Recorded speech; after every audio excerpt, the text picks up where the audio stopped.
What's happening, people? Harry from Park Pin Podcast here, back with this week's show. I'm hosting in the absence of Luke. There's no Luke, there's no Winnie, there's no Dave. There's a completely different lineup. I'm hosting today. Today I'm joined by two wonderful guests. Firstly, Travis, how are you? You're good, thank you. Yourself? I'm very, very good, thank you. It's good to have you on. I mean, you've been on my show many times, so yeah, it's great to have you on. And Gareth, how you doing? I'm good, mate. And now you've reeled off that list, I know why I'm here. So, yeah. Love it. No, it's great to have you both on. Love it. A reminder, if you are new to the channel, don't forget to smash that subscribe button. Free to do so, and it helps the show and podcast grow. If listening on any other podcast platforms, such as Spotify, Amazon Music, Anchor, etc., don't forget to give us a follow and a 5-star review, and get involved in the comments if you are listening live on YouTube Sunday night. So we'll read out your comments. Keen to get your opinion. I'm in charge of the show. It's going to be a little bit wild, a little bit different, so I'm looking forward to this one.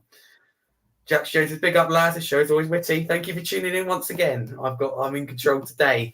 So firstly, let's crack into it and start with Ashley Phillips from Blackburn, which has been reported that the deal could potentially fall through, with Blackburn wanting about 5 million, or there's been other reports saying Blackburn want as high as 9 million, or maybe even 10 million. So starting with you, Gareth, let's say Blackburn value around 9-10 million. Do you think we should pay the money? I'll be honest, I know nothing about the lad, so I don't know what kind of prospect he is. If he is as big a prospect as they say, yeah, why not? Because it's an investment, at the very least, you're going to get 15-20 million for him after playing the season in the Premier League, once he does the breakthrough. So, if Levy looks at it as a sale in return, he would make a profit out of it. But it's also nice that Blackburn aren't prepared to get their pants pulled down. Get their pants pulled down by that bald C. I love it. I swear. But you have to think how to word that one. Well done. Travis. That's it, yeah. Travis, what do you think? Do you think we should go all out for the 18-year-old and pay what Blackburn want, or do you just go elsewhere and forget the deal? Do you know what? I'm on the fence for this a little bit. I don't know much about the lad, but after what Levy done with Jed Spence from Forest, I think it's going to be another one of them. I think another youngster who's doing really well at his former club. Yeah.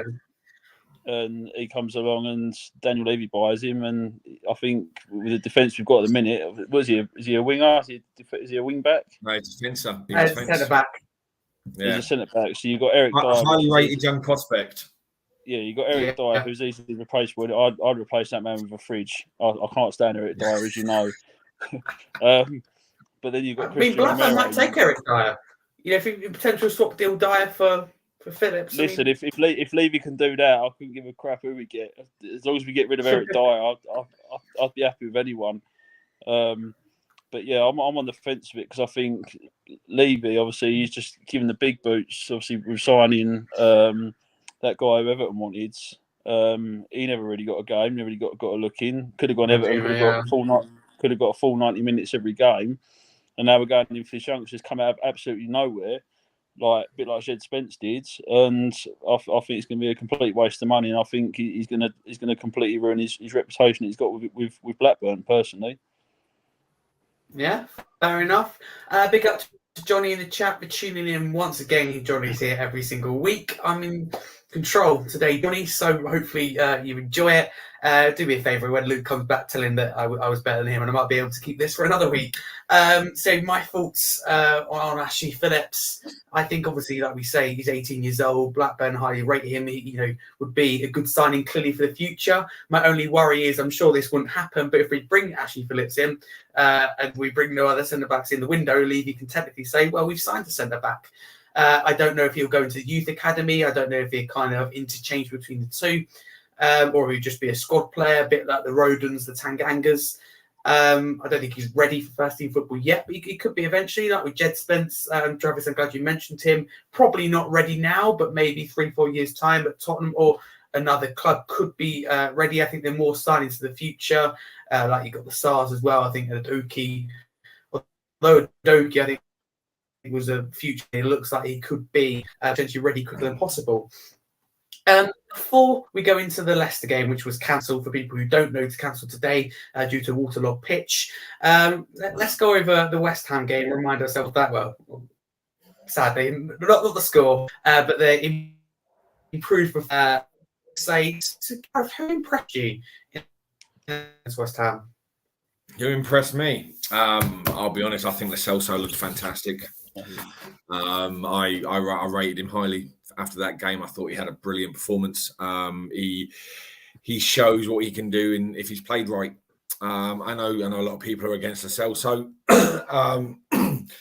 with the injuries and the fact that he didn't do much. But I think it's horses for courses. If you've got the right manager who knows who plays the right style of football and who knows, the best way to get players like Lo Celso in the right positions to get the most out of him into a game, I think he'll be like a new signing for us this season. I think Maddison was fantastic. It was good to see what he's going to bring to the team. They're my two pinpoints.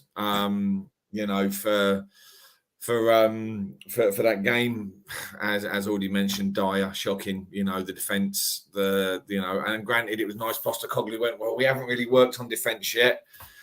He's been a defender for how long? He's played against those players in the Premier League for how long?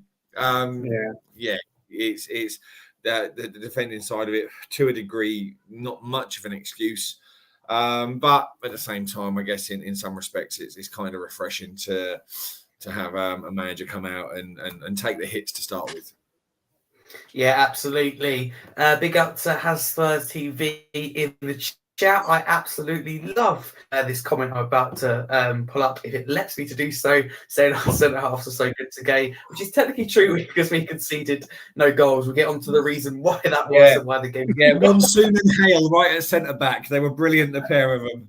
They've done a fantastic job and conceded no goals. Oh, absolutely love it. Travis, so Gareth mentioned a couple of players that impressed him against West Ham. Have you got any other players that impressed you against West Ham? So obviously the result is not what we want, but it's early days and there's signs of improvements with the performance. Manor Solomon, what a baller. I thought he sparked some really good performance against West Ham. I'm quite excited to see him, what he's going to be like playing for Tottenham. But yeah, I mean, I think James Maddison, obviously, he's been the creative midfielder that we've needed for a long, long time, ever since we obviously lost Christian Eriksen. But again, if we haven't got the right strike force, who's he going to be supplying? I know we've got Richarlison, I know we've got Son, but if Kane... Mate, we could get Mbappe if reports are true. Do you know what? I've been seeing these rumours. I'll tell you what, right? If Daniel Levy gets his hand in his pocket, pulls that checkbook out and goes and buys Kylian Mbappe, I swear to God, I'll streak down that Tottenham high road with a flag in my hand. Mate, listen, without a word of a lie, right? I promise you, if he says you can have Harry Kane and I'll give you 80 million, you give us Mbappe, I will polish his head, and I don't mean the bald one, right? Every home game, I will toss him off at half time. Every home game, right? I don't like him. I want him to go, but I will. If he does it, I don't mind. I might even take a facial once for it. Either way, it would be a hell of a signing. Harry, where did you find this geezer? I like him. Mate, listen, I'm all over the wrong places. Gareth, I love that. Coming back to you, do you think there's any slim possibility that we could sign Mbappe, or is it just a ridiculous claim for you? Do you think there's any outside chance Kane goes? Mate, there's always a chance. There's always a chance. Getting Kylian Mbappe is like me going into a nightclub when it's student night and seeing some fit 22-year-old and going up and trying to talk to her. If you don't take the chance, you're never going to know. Do you know what I mean? You're either going to get a slap in the face or you're going to get a phone number. I love this. I think it's going to be a great show. I'm absolutely loving this. I hope you guys are in the chat, so keep those comments coming. So moving on, so we've already touched on it about our defensive issues against West Ham. Gareth, do you think, I'm going to ask you a question, do you think Postecoglou's going the right way about it in terms of not throwing the players under the bus? He could have easily come out and say, thrown the players under the bus, but he hasn't. And what do you make of, like, for example, in the lineup today, they didn't go ahead. Davis was as well playing centre back next to Romero. So what do you make of that? Is he sending a statement to Levy, do we think? No, do you know what? This is one of the reasons why I'm not disappointed with the Postecoglou signing as manager. I get Pochettino vibes from him. Now, granted, he's won more than Pochettino did prior to coming to Spurs, but it's more I'm going to be honest with you. I'm going to tell you how it is, but I'm going to be nice about it. I'm going to put the arm around the shoulder. He's already been mentioned. He's got that kind of dad, uncle, big brother figure, which is what Pochettino kind of had the same, description about him. And I think he realizes just how bad things have been, and I think he needs to. I think it's that big brother, it's that dad thing. I'm going to shield the boys from a bit of criticism. I'm going to deflect it. I'm going to give them some time to bed in and hopefully sort of bring a bit of a feel good factor back to Spurs. It's and that's what I'm hoping for, and that's the vibe I get from Postecoglou. I think at least if he can get Spurs back with the guys on the pitch in the right headspace, feeling good, feeling relaxed. I think that'll help with how we'll perform as a team next season, and hopefully turn some results that didn't go our way this year our way next year. Okay, fair enough. Thank you for that. Travis, what do you make of that? Postecoglou not throwing players under the bus early on. Very important, keeping that confidence. And like I said, playing Davis centre back, which is meant to go ahead today. What do you make of that? Especially the defence not throwing under the bus. Is he going the right way about it, or would you, if you were manager, just throwing them under the bus because you know what they're like? I think obviously Postecoglou, I think he's been in the Celtic League for a good while, so I think he's used to obviously a different style of football. So I think obviously coming into the Premier League is a completely different league. I don't think playing Ben Davis at centre back is the answer. But if it replaces Eric Dyer and takes Eric Dyer out of the mix, I'm all for that, But he's not. Davies hasn't been bad though, has he? On a couple of times where they put him in at centre back, and this is what they say about Davies. Do you know what? He's not going to wow you, but he's Mr. Reliable, he's Mr. Dependable, and he'll do the job.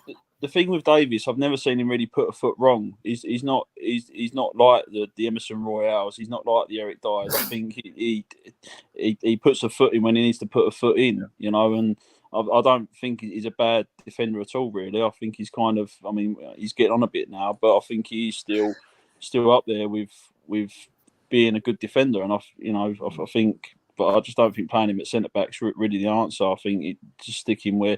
But again, as I say, it's down to the manager. Obviously, what sort of formation the manager wants to play and what he deems right for the next season.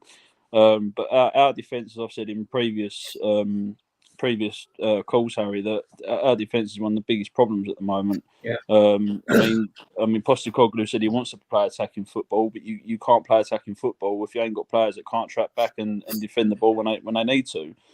And this was proof in the pudding. Was when we had Conte. Everyone was like, brilliant. Conte's coming in. The attacking football that he plays with the wing backs and everything else, but he didn't have a defence he could trust. The thing is, every manager we've had, whether it's been Mourinho, Conte, or now, or even Poch before, they've all liked Dyer, and I've always questioned what they actually see is good in Eric Dyer, whether it's absolute blinding training matches. I don't know, but there's got to be something there that these managers see in him, because he's very good at putting the ball into Rose Ed, and there's a reason why he's not made the England squad for the past God knows how long. Yeah, no, very true. But he did have that he did get into that England scene. What was it at the back of season 4 last? I think in terms of quality, I completely agree with you, Travis. I think the only reason he gets played is because there's no one, trying to get to his position. You've got no one, his position is guaranteed alongside Romero, or even before Romero came in, because you haven't got that quality to replace him, I think. And I think perhaps I've heard he's a good communicator. He's solid, reliable in a way. So I can partly understand some of it, especially the defensive style of play. But at the end of the day, we didn't have any quality to replace him. Hopefully that will change after this window. That leads me on perfectly to the question. Coming to you, Travis, how many centre backs do we need? I've probably already asked you this. I'd go for another 11. Absolutely, and rotate them. The thing that gets me is Davinson Sanchez. When we first got him from Ajax, he was going to be the next big thing. He was going to be the next Ledley King. I sat there and sat next to my dad, and I said, he's going to be the next Ledley King. Well, how wrong was I? You know, what happens to these defenders? They must get absolutely muddered at half time, absolutely get the hairdryer treatment, and absolutely torn apart. You know, but I think Sanchez, the way he was treated with Conte, obviously being brought on the pitch for 15 minutes and being taken off again, and then getting booed by the fans. You know, I think a lot of the fans are to blame for the way footballers play as well. But Eric Dyer is replaceable. Well, I'll say that till he is replaced. And there's people in the academy that are probably crying to come through the ranks to take a centre back position. Yeah. So yeah, but I don't personally see, and I'm sure there's a lot of people on this now that will disagree with me, because I think Eric Dyer is replaceable, and he could be replaced quite quickly, I think. Yeah. Okay. To be fair, there's a few players that have been replaceable, and you know, people are well aware of this fact. That these players have been replaceable. It's just the only person who doesn't have realised it is Levy. For me personally, the minute we made a Champions League final and lost it, we that's when we should have been starting this rebuild and looking at bringing in the new players slowly but surely. You know, from that point till now, because for me that was where it showed. You know, granted, I think Pochettino was wrong for starting Kane. He should have started. Fucking hell, he's just left and I've forgotten his name. My daughter's favourite player. I'm glad she's not here. She'll fucking kill me. Lucas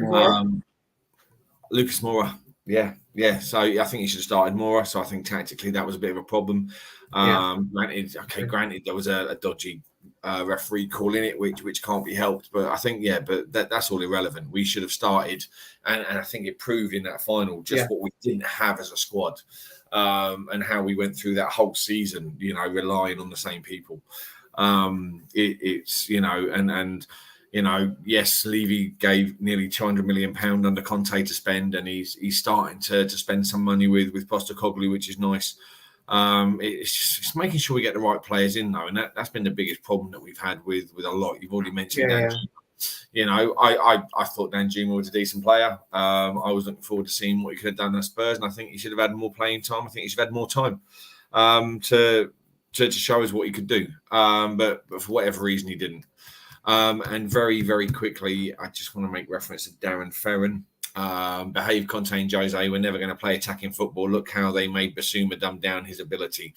We weren't saying that he was going to play attacking football. We were saying that you know, from what we knew of him from Inter and stuff, he played attacking football, but he plays attacking football with a good defence. And the point was, we don't have a good defence, which is why Basuma was dumbed down, because we needed him to be more defensive to try and cover the defence because of how shit they are. Yeah. Okay. Thank you for addressing that comment. Gareth, before we move on, how many centre backs do we need this summer, realistically? 3. We go with 3. I thought 3. Who would they be ideally for you? Ideally for me, I would take. Hold on, Johnny. Is that my daughter has messaged you? She's 8, and if she's got your number, I'm worried.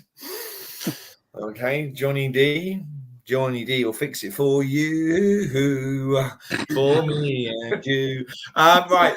To be fair, I'd like to see VDV Van der Veen come in. I've been watching some of his compilations. I think he's definitely got the pace that we need. He looks solid, and I want the guy from I think it's Leverkusen, isn't it?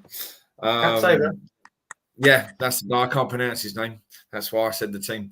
And I think they would be 2 fantastic acquisitions. And if you get rid of Sanchez, get rid of Dyer, And then if you can get hold of Phillips, because he's the one for the future, you've got 3 to rotate, Phillips to pop in occasionally if required. If we don't end up getting him on like with Destiny, where we say, yeah, listen, we'll pay for him, but we'll give you him back for a season as well. Yeah, no, completely agree, Gareth. Travis, who would your ideal 3 centre-backs be if you could choose? Obviously, I'd keep Emerson Royale. The GOAT. Yeah, absolute Rolls Royce of a defender. Love him. I love him. I do love Emerson. Proper old school defender. He's just. I wouldn't want to get on the wrong side of him on a Saturday night out. Put it that way. But yeah, one of those that will smile at you while he's still nutting you, isn't it? Yeah. I'll probably go for that tap sober, and probably.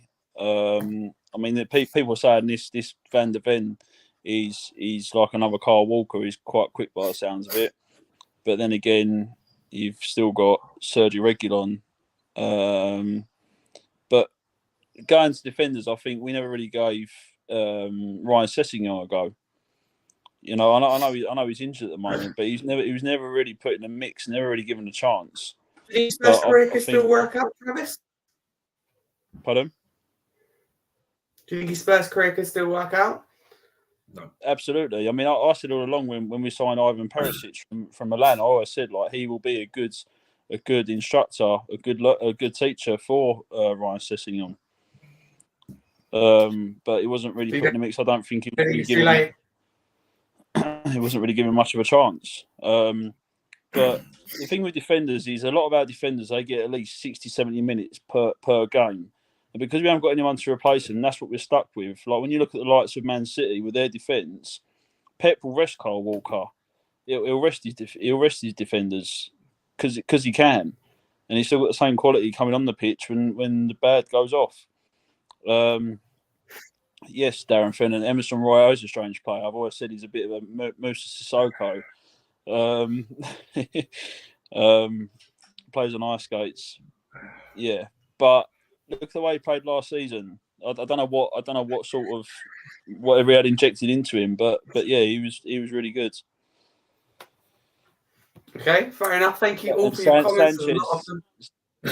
Sanchez really ain't that bad. I knew I'd get absolutely slaughtered for that. He's really not that bad. I'll stick to my word with that. He's really not that bad.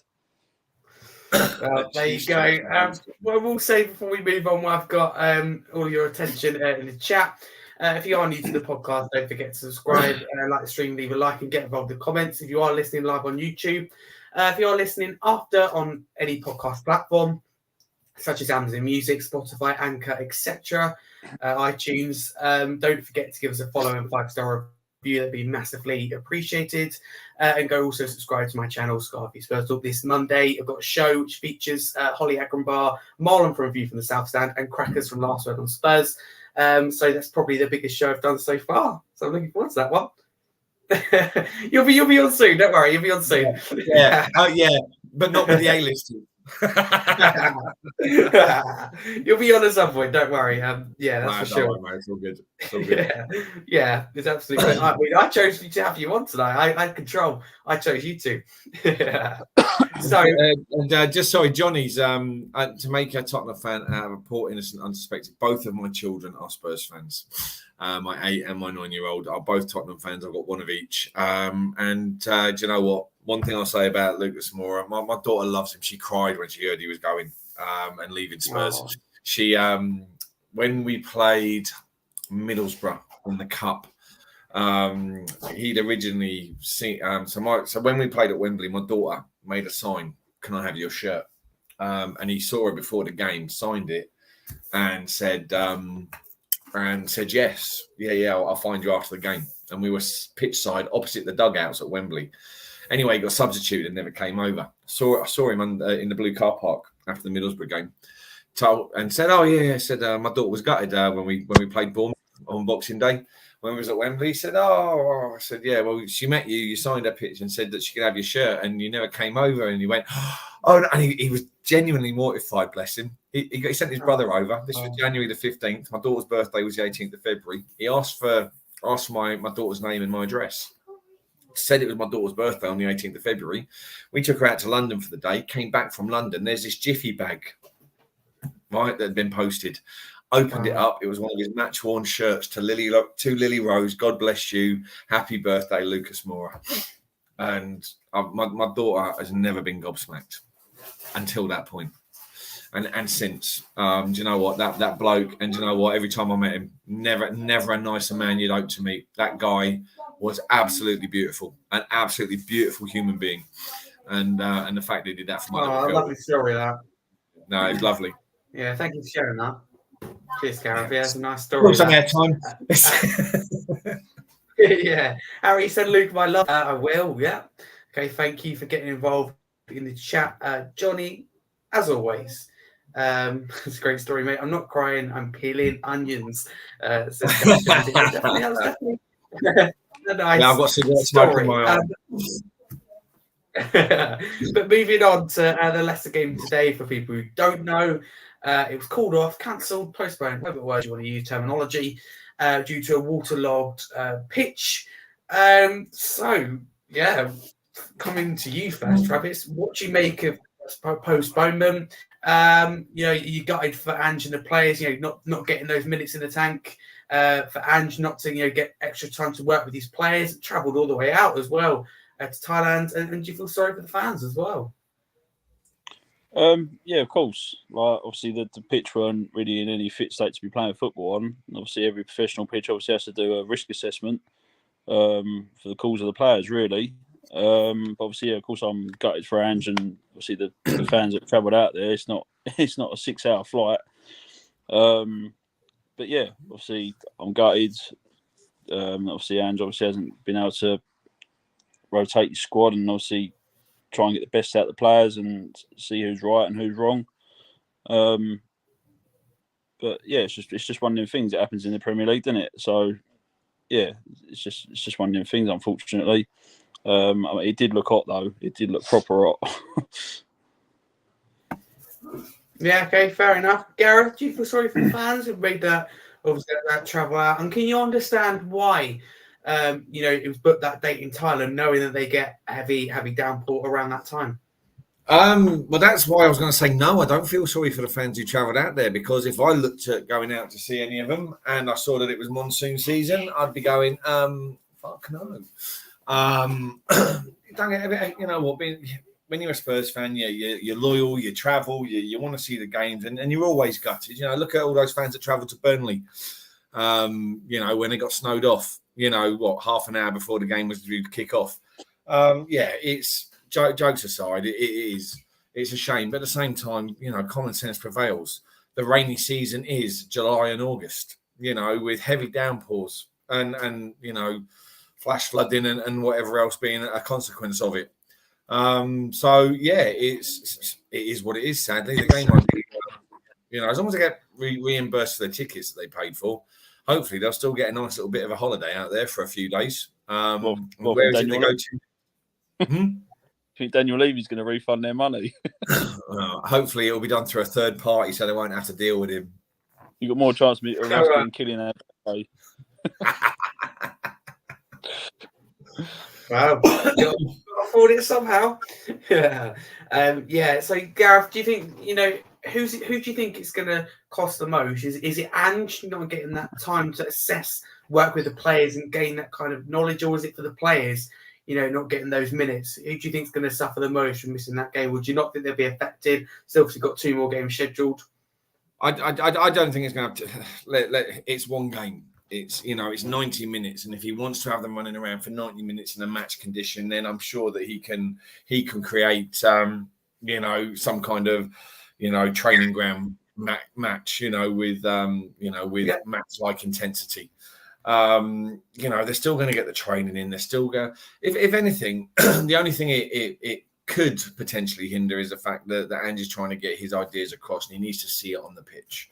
And it's one less game for him to be able to see that, but it's also one less game to stop to not get in the way of him trying to get that process in place with the squad. Excuse me, to get his ideas across. So it's for me, it's a bit 50-50. It'd be nice to get the match fitness in and get the 90 minutes But if they're only playing, but also as well, you look at the West Ham game, he changed it around 45 minutes each. So, you know, if you're only looking at 45 minutes, what difference could that make really in the grand scheme? This is a good point, to be fair. It's only 90 minutes. Time will tell whether it cost or not. But let's just say it hasn't been the perfect start to pre-season in terms of result, game being cancelled, travelling all the way up to Thailand. Thank goodness you've got a game in Singapore, otherwise it wouldn't have been worth it. Can you imagine? Levy wouldn't have been happy with all that money probably spending on the flight. And obviously, good signs against West Ham, but obviously the result, not what we want. Hopefully the result will come over time. But now moving on to what has been a hot topic in recent days and weeks now, and that is the increase in match ticket prices. So Gareth, can you understand why the club have done this, and how wrong do you think it is, considering what we've seen in the last few years? No, I don't. I can't justify it. I can't. I don't understand. We've had a bad season. We haven't made Europe. So what? The fans have to pay. Is basically the bottom line for me. We're not. Yes, we've got overheads like any club, but we are one of the best financially run clubs, and that's the one thing you can credit Levy for. Yeah. And I will give credit where it's due, no matter who it is. We're so financially well run. I don't see why this is even happening. I know that he kept the season ticket prices frozen for this year, but I think that was more out of making sure he kept bums on seats, or that people bought, like me, a season ticket for this season to keep that section of the fan base in for the home games. But yeah, I don't see the point. I don't see why. I think it's greed.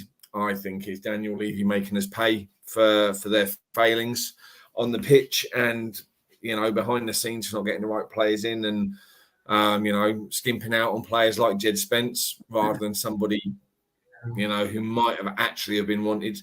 So yeah, fuck Levy. He's a cunt. We've passed 10 minutes. I can say it now. There you go. Fair enough. Suppose you say it how it is. So fair enough. So Travis, with the increase in match ticket prices, can you? Obviously, I think the majority of us can agree it's the wrong thing to do. Can you understand Levy's thinking behind it? Absolutely not. I don't understand Levy's thinking with a lot of things, and I completely agree with what Gareth has just said there. Obviously, minus the language. Go on, say it, man. Go on. You've had a glass of wine. You can say it now, mate. I'll tell you what frustrates me as a Tottenham fan. Obviously, these season tickets are astronomically expensive, and there are people out there that can genuinely afford them. But what annoys me is I've been to Tottenham 3 times since that new ground's open. I've done the Sky Walk, which was ridiculously expensive, and I've been to a couple of games. But the thing is, these games are all categorised. When you're going to watch Tottenham Chelsea, Tottenham Arsenal, Tottenham Man City, they're all Category A games, and the ticket prices are expensive. I mean, I live in Essex, so for me to get from Essex to London is very, very expensive. That explains why you're drinking a Pinot Rosé blush on a Sunday night, doesn't it? I'm from Essex. Yeah. I was waiting for that. He's a Pinot blush as well, isn't he? I can tell the way you're laughing. It's all gone. I enjoy it. It's only a Sunday though, so it's all right. That's why we're on the wine. Yeah, the gear and the beer was last night. The beer was this morning actually. But yeah, obviously these tickets. I don't know what Levy sees is justifiable to put these ticket prices up, because you've got to pay for your ticket. You're paying for travel and you're paying for foods.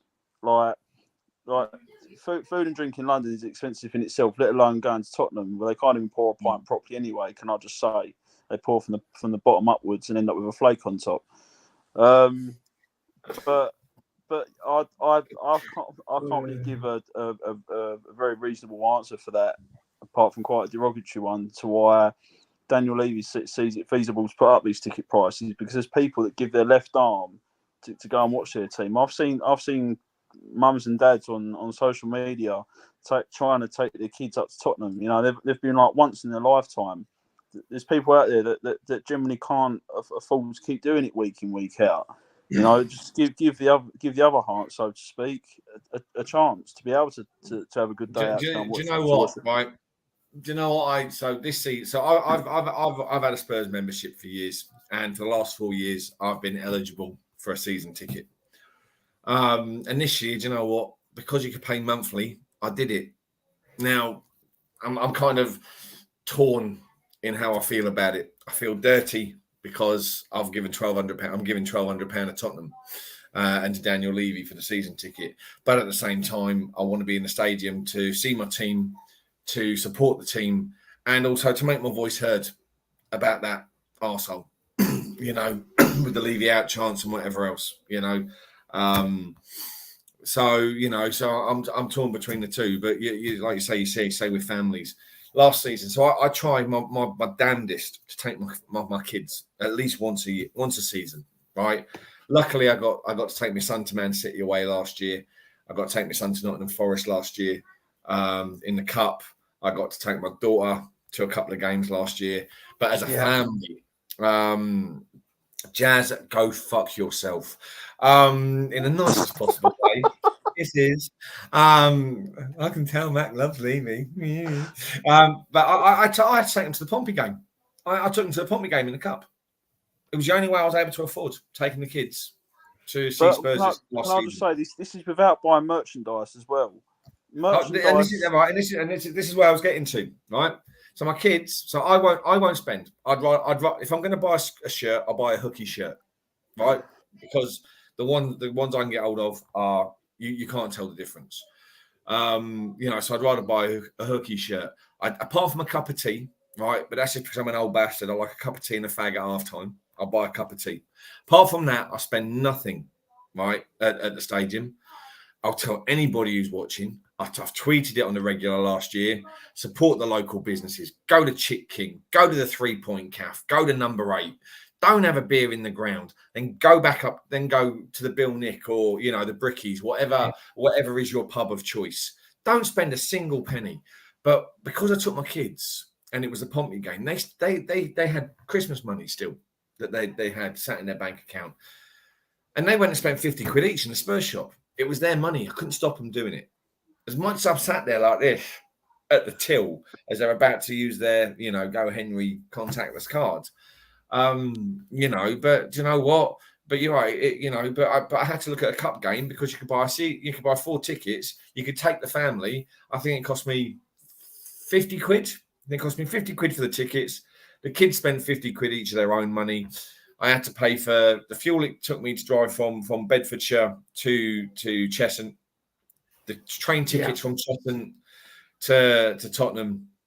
Then obviously we had to get grub. Went to the 3 Point Cafe because I'm not buying it in the ground.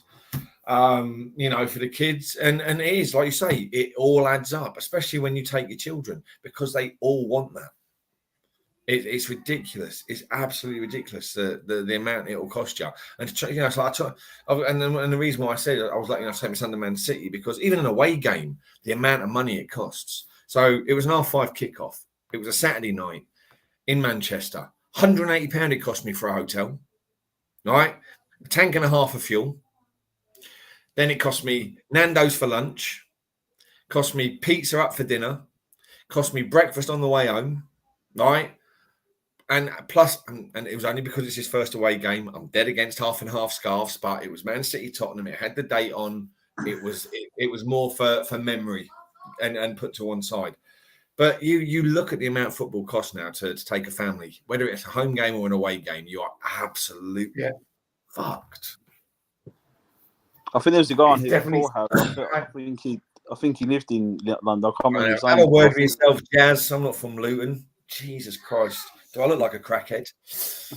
Sorry.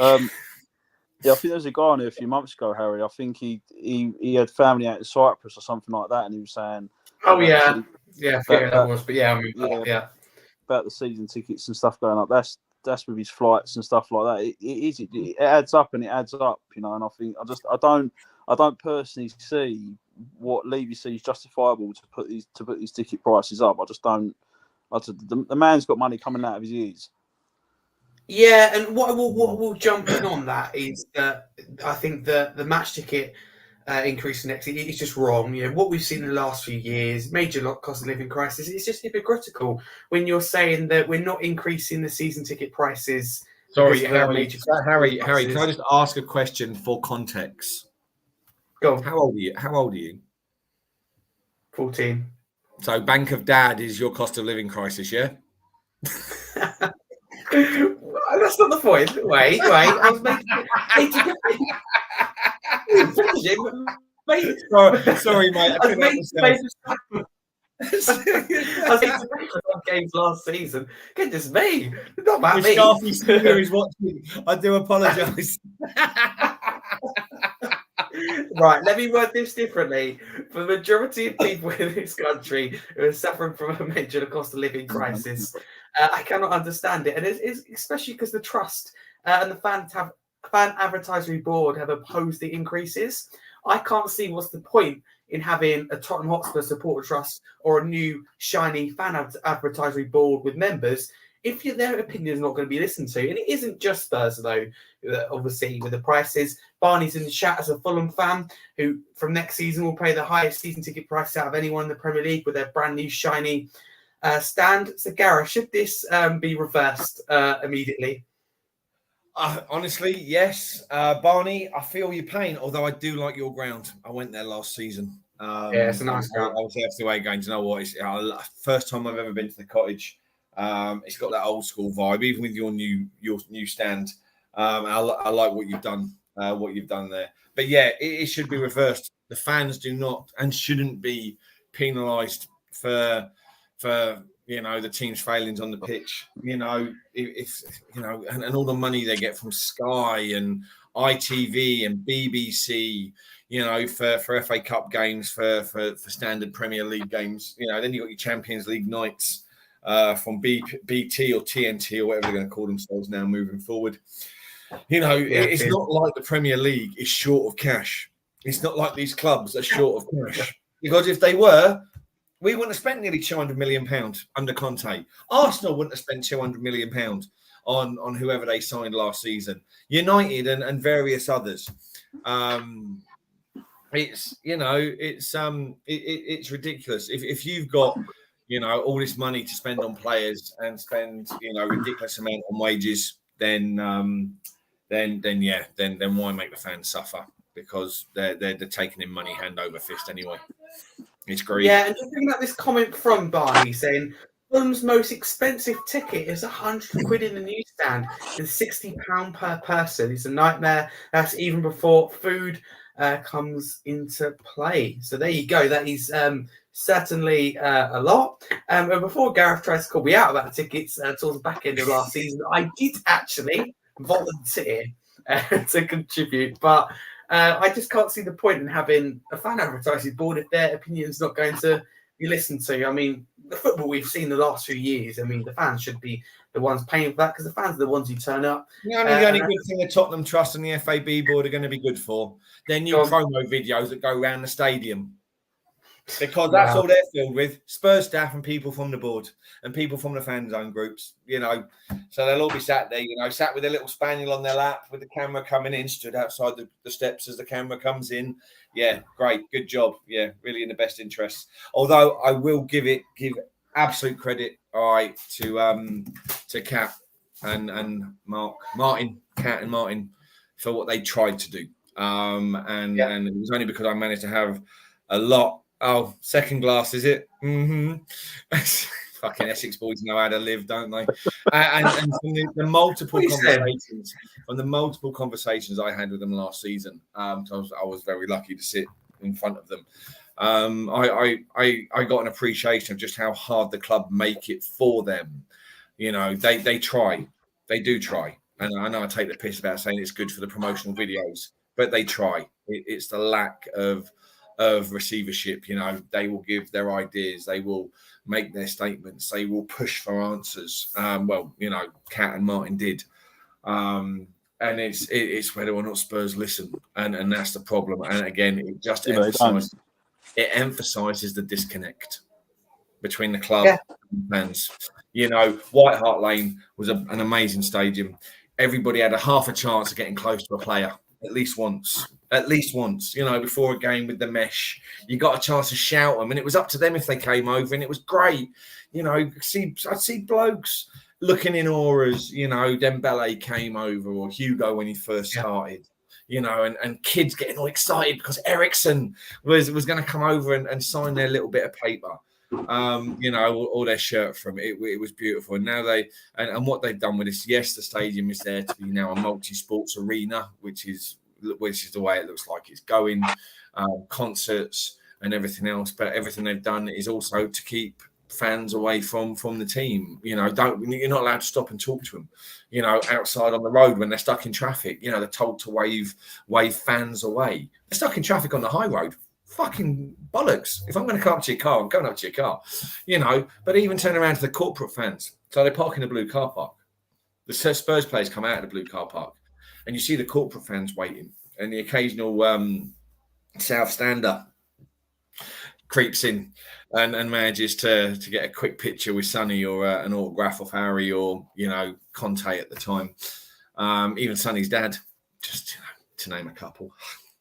But, you know, but even they're told just because you pay thousands and thousands of pounds for your corporate box and your corporate seat doesn't give you a right to wait around in the blue car park where your car is for the players to come out. You've got to fuck off and all. It's like, all this money that we pay, corporate, season ticket, match day, membership, doesn't matter.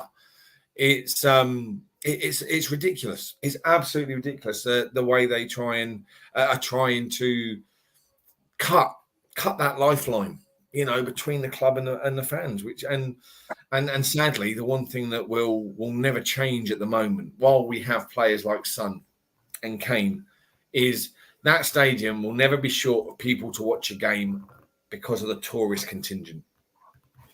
And that is why that Levy can do these things. How many times have you gone down to the Spurs ground to go watch a game since the new stadium's opened, and you look at the queue waiting to get in, right? You look at them, they're either South Korean, you hear them talking, they're German, Dutch, French, Scandinavian, you know, Islamic, whatever, but they're from all over the world. Oh, we're in London. Let's get a game. Let's go see Spurs in that fantastic stadium, you know. And they will go in. Oh, we're at the stadium. We've got to buy a shirt. Oh, we've got to get a program. Let's get a scarf. Oh my God, look at that polo shirt. Isn't that nice? Oh, I'm going to have to get that as well. So, us fans who sit here, who are Enoch out, Levy out, who won't spend a penny. God, I sound like Brian Daigle. Anyway, who won't spend a penny at the ground, right? It doesn't matter, because everybody else who comes there as a visitor, comes there as a tourist, will continue to fill up those coffers in our stead. Yeah, okay. Okay, fair enough. Rant over. Yeah, God. Blimey. What I will say is, though, going back to I was clean shaven when that started. You were sober when that started. Come through a few now. What I will say about the fan advertising board is that, however, some of the criticism they have got, I think, is unjustified. They're all doing their best. They're all in it together. They all obviously have the club's best interest. What I will say is with tourists, you know, spending money with the club is only going to help the club on the business side of things. You know, it's going to help bring money into the club. Personally, can't see what's wrong with it. But also, I think supporting local businesses is very important at a time where everyone's struggling, as well as, you know, helping your own football club. Whether I'll leave that up to you where you think that money goes. That's not down for me to decide. Business development is not the team. Well, maybe some of it will go towards the team. We want Mbappe. You got to start getting your food in the stadium, Mac. Let's just face it. If Daniel Levy wanted to tear down half of Edmonton and Tottenham to make it tourists for people to come over and watch things, trust me, he would. Depending how long Levy's left there for, right? I would place a very large bet on he will try and turn what the surrounding areas of Tottenham to similar to what is at Wembley. That's what I'm saying. Absolutely, 100%. Yeah. 100%. We shall see. Travis, so PSG are after Harry Kane. Obviously got the links to Bayern. I'm going to ask you again, will Harry Kane be a Tottenham Hotspur player come the 1st of September? Listen, my mind changes every second of every day with Harry Kane because obviously, like you see pictures of him in the dressing rooms, out the pitch with players. He looks happy, but we all know it doesn't mean anything. But like I said in the last podcast, if Harry Kane wants to leave, he can leave. But Daniel Levy is not going to let him leave on a free. He's not going to do it.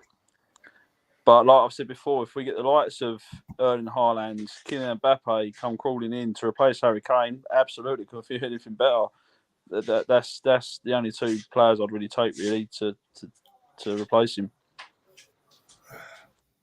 Yeah, okay, fair enough.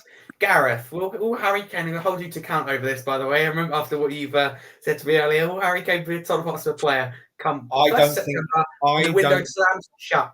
I do not think he should be. Do you think he should be, or do you not think he will? I don't think he should be. If the reports are true that he's not prepared to sign a new contract, okay, then I don't think Levy on a financial level could take the risk to not get 70, 80, 90, 100 million pounds for him with a year to go. I do not think in any way, shape or form, no, mate, I'm just coked up. Don't worry about it. It's the weekend. I'm not really. I'm joking. I'm on with Pino. But Pino blush. No, we need the money. Sell him, get the money, invest in a decent striker to replace him. If he's not prepared to sign a new contract, even one with a buyout clause in, just for a year's extension, just so we get something. Yeah, plus I think and a lot of people say Kane needs to go because he deserves to win something. We won't hold it against him. I think we need him to go so we get the money. That's it. Just get the money for him, invest it in a new striker, okay, or pump Richarlison full of fucking roids or something to make him stronger and better to hit the target. But Gareth, will Harry Kane be a Tottenham Hotspur player on the 1st of September? I know you said you don't think he should be. Will he? I don't think he should be. No, I know you don't think he should be, but will he be? Do you think he will? Not what you think. No, because according to reports, Kate is out looking at houses and schools in Germany as we speak. Do you believe that? I don't. To be fair, mate, I don't think there's smoke without fire. There's no smoke without fire. True. Let's just face it. She's sitting at home watching Netflix. I don't think he will. To be fair, I'm hoping I'm wrong. If you ask me as a fan, I'm hoping I'm wrong. But no, I don't think he will be. No, you don't think he will be. Okay, fair enough. Can you put that comment up, please? That comment that guy's just put on there, please, about Mbappe. Well, really believe that Mbappe has a chance to become. We've got the best stadium and the best training facilities that anybody could want. Yeah. We've been told that's a selling point, so of course he's going to want to come. I don't think it's impossible. I wouldn't laugh about Mbappe being linked to Tottenham because, although I don't think it's going to happen, it sounds like the facilities we've got. We're a big club at the end of the day. We have star players. He's not going to pay the wages. Got the money. That's why I don't think it will happen. But I don't think. I'm not going to say we don't need to convince Mbappe, but I don't think it would take a lot of convincing for Mbappe to come to the Premier League. And when he thinks about coming to the Premier League, his numbers will be limited. I can't see the likes of Arsenal going for him, the amount they've spent this window. Chelsea, I don't think will be able to afford it. City, do they need him? So I think instantly your options are limited. But before I give my bold opinion on Harry Kane and what I think we should do with the money if we do sell him, Travis. So, I've asked you many times. I'm going to twist the question. If we got offered a maximum of 95 million pounds this summer for Harry Kane, would you take it, sell him, or would you not take it, but obviously take the risk of losing him on a free? 95 million, take it all day. Well, I definitely wouldn't let him go on a free. But you've got to take that risk. Well, because he could potentially sign an extension, by the way, just not a new contract, but an extension throughout the season. But what if it all goes wrong and Angie's sacked by Christmas? That's the risk. I think someone said before in the previous podcast, it was on last week, that if we're going to sell Harry Kane, we have to have someone in the pipeline ready to take his place before Harry Kane even leaves. Do you think? But what if Kane doesn't leave? Will that cost the club financially when you go and spend over 100 million on a replacement? Or not? No? I don't know. I just think we need someone. Listen, if Harry Kane wants to leave, let him leave. Yeah, Bill Nick said many moons ago, no player is bigger than that crest on that shirt, and I stick by that. If a player wants to leave, let him leave. Done the same with Christian Eriksen. He spat his toys out the pram, wanted to join United. Unfortunately, obviously, what happened to him was sad, but he ended up going to Brentford and then went to Manchester United. He got what he wanted in the end. Toys out. He did the same thing. But again, can Harry Kane play in the Bundesliga? I could probably play in the Bundesliga, and I'm 40 and overweight, so it's not as fast paced, is it, as the Premier League? I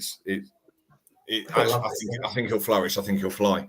I just think the price of players nowadays is just disgusting. I mean, Declan Rice has just gone to that little team down the road for 105 million. Jack Grealish went to Manchester City for 100 million. The prices are way off.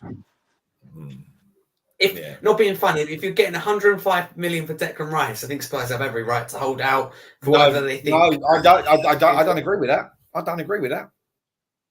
Really? Because Declan Rice has 8. That's why I said 70, 80, 90 million for Harry Kane. He's got 2 good years left in him, in my opinion. Granted as well, and he's due an ankle injury. Let's be honest. He hasn't had one for a while. Glass ankles himself. He could have got over that injury in that spot. Quickly, just to what's the point, FC? You do look like a bit of a jarhead. American Marine with the haircut, rocking it, by the way. Who's that? So sorry, I'm ex-Royal Navy. And what's the point, FC, when Scarfy's military haircut? He's got a very United States Marine Corps haircut is what he's got right now. Short back and sides and short on the top. Hoorah. He's rocking it. I do. Yeah, he's got a couple of good years left in him. He has. But Rice has got age on his side. I think Spurs have every right to hold out. I think Spurs have every right to hold out for what they believe he's worth. But I will quickly say on him, I'll make a bold claim here. If we get 100 million, and it has to be, whether it's with add-ons or initial 100 million for Harry Kane, then I would cash in this summer. I think it's too risky to let him leave on a free next summer. I don't think, will he sign an extension? You just can't take that risk for a club that finish outside of Europe this season. What would I do with that money? Would I sign a replacement? No, because our strike force is good enough. You don't spend 60 million on a striker sitting on your bench. We have Kulusevski, Son, Maddison. We have loads of creativity. I think we score goals with or without Kane. So we do not need a replacement. You've heard it from me. With that money instead, I would buy 2 quality centre-backs, Van de Ven, Tapsoba, whoever you want it to be, and improve that defence. So yes, I'm happy with Richarlison. No, I'm not accepting mediocrity. Not accepting whatever average standards, as I often get told, because I want to improve that defence. Our attack scores goals. We've proven it in the first game of pre-season, scoring 2 goals against West Ham. At the end of the day, we're letting in 3, and defence was a massive issue last season, so we need to improve on that defence. So yes, I would cash in for Kane because no player is bigger than the club. Kane doesn't want to be here. Tough. The silence is deafening. How rude. The deafening silence. Deafening. Harry Kane, apparently I look like that. You're not a Marine Corps haircut. There you go, mate. There you go. That's what it looks like. There you go. It's need to be. What's the point I have to say? Proper haircut. I take that. Yeah. Youth on his side. It'll be 12 minutes on. It'll be 12 minutes. Oh, yeah, how dare you? Fair enough. No, with Harry. But I'd be happy with Richarlison. I think Richarlison scores you 15, 16 goals more. But then where's the other 15 goals coming from?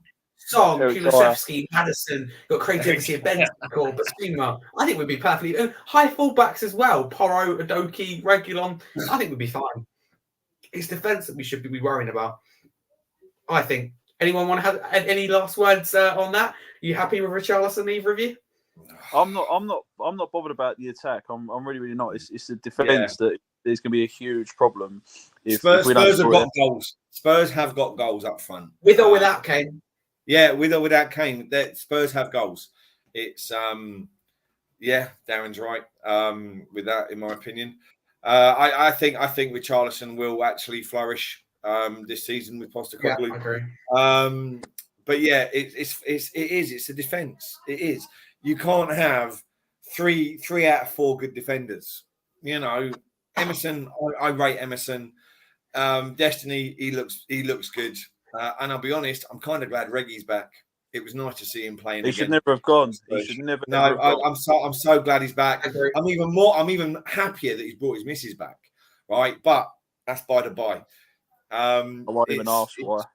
She's fit. Didn't you see when he left, mate? All the Spurs fans were simping, going, "Yeah, I'm not too bothered about Reggie leaving, but look, he's taking his missus." And I saw the picture, and I'm like, "Ooh." Anyway, but yeah, Dyer's our weak link, and he will. And as long as he remains in that defence, we're the fridge. We're going to ship goals. Yeah, as long as we've got Sanchez on the bench, yeah, we're going to ship goals. And it doesn't matter how many goals Kane will score. Well, proved it last season. Doesn't matter how good Kane is, and if he bags a brace, Richarlison nicks one, Son puts his chances away, Perro smashes one in when it's fallen right, and Kulusevski's got his, got his left peg working correctly to curl it in. Yeah, it's all just going to go to rat shit. It's all going to go to rat shit at the back. It doesn't matter if you score 3. If you've got a defender that he's going to make sure they score 4. Gareth, you're saying that we need a replacement. So why don't you, with that money, improve the defence and we wouldn't have this problem? How about that? To be fair, if we've got the money to be looking at the 2 defenders we're looking at now, why the hell do we need to sell Kane to buy a decent defender? The money's already there.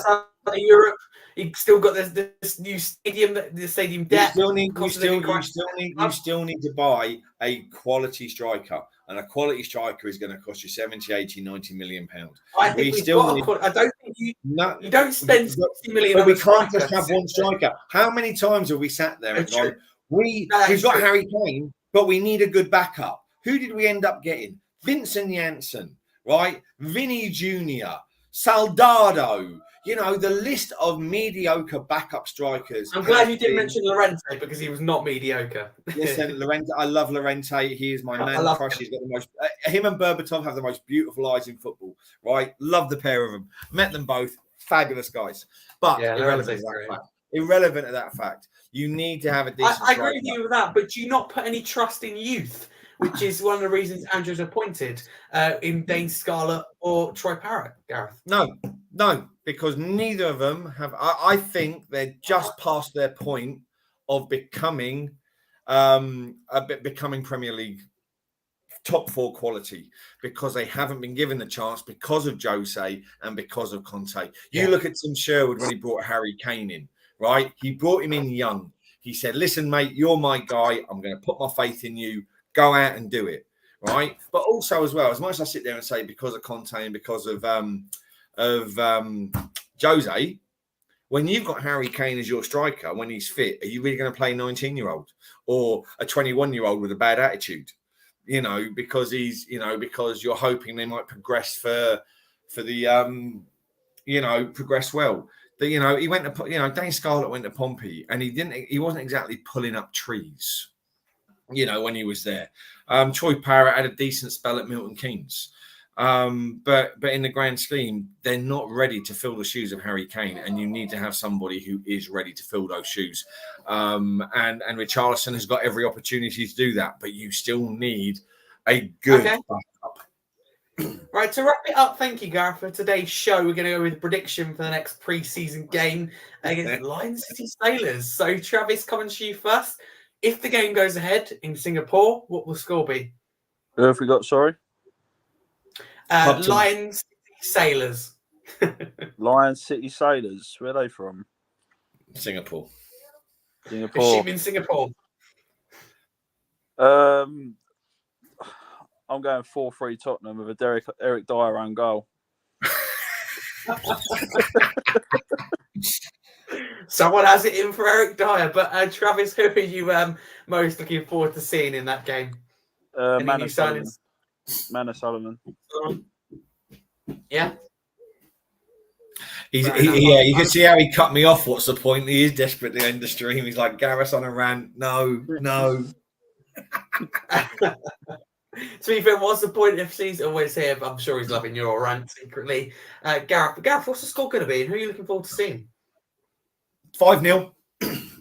And I'll be 5-0 Spurs. 5-0 to Tottenham. All right, because I don't think Dyer will play at the back. Tanganga will. I think 5-0 Spurs. I'm looking forward to seeing the Celso again, get some more time. I'm looking forward to seeing Destiny play. Manor Solomon, you can't leave him out. He's he definitely showed he had something against West Ham.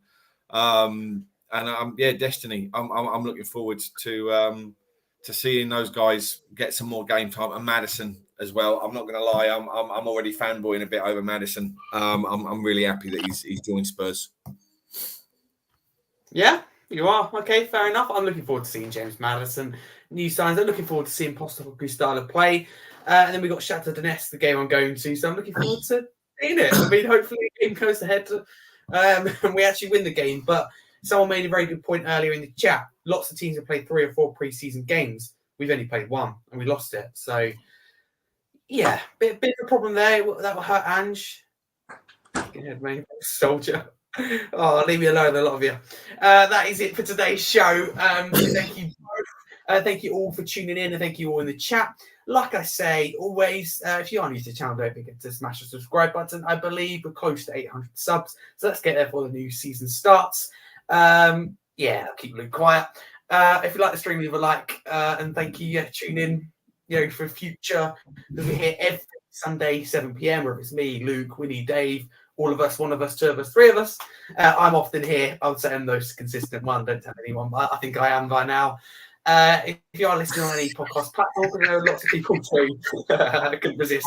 Lots of people do. Don't forget to give us a follow and a 5-star review. That'd be massively appreciated. Giggly Gareth. Giggly Gareth, there you go. You get alliteration there, not done deliberately. Where can people find you? People who don't know. Mate, listen, I'm C-string stream requested. So yeah, if anybody's short of a guest and they need somebody to fill the gap with some rants, then they'll give me a holler. Apart from that, you'll find me down at Tottenham when the season starts in the South Stand, or just generally spouting shite on Twitter. Second is relatable, hey Gareth. To be fair, I've never seen you put anything I disagree with on Twitter. That's I've seen, but perhaps I don't see everything. Travis, where can people find you? People who don't know, your first time on the show. You've been on mine several times. I had the power tonight, and I chose you. So I hope you enjoyed that. So where can people find you? Yeah, should read it as always, Harry. Thank you as always again. My Twitter's on my little video thing here, TC1_1. And if you read through, probably 80% of my tweets are all about Eric Dyer. So enjoy. Someone has it in for Eric Dyer. If you want to follow me, you can follow me there, Harry Scott 22.